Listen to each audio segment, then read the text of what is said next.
This is momentous, Beatrice. I know how hard it is to get anything on UAP's past peer review.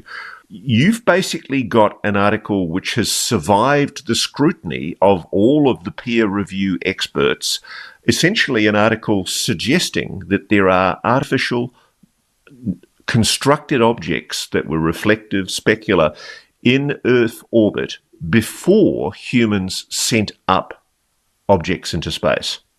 Exactly. So it's fun.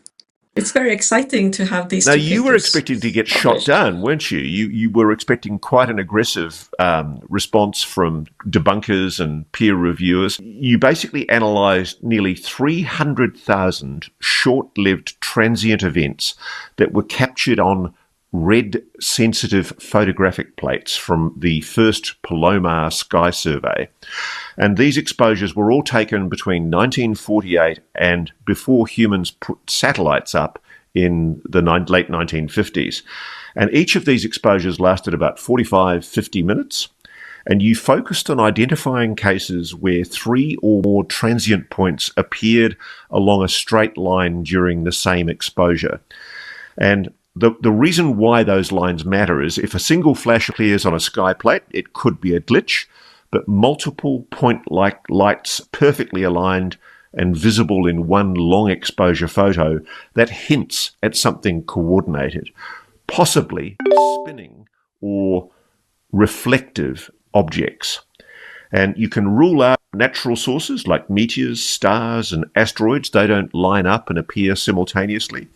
You can rule out now plate defects because you were able to show, weren't you, as you told us previously, that when you go into the shadow of the sun, obviously it removes the reflectiveness. So clearly it's not a plate defect. The only plausible explanation is artificial reflections from flat, highly reflective surfaces in geosynchronous orbit. That's exactly what explains you're talking about. How many of these objects are we talking about, Beatrice? And that looks like that fulfills these requirements.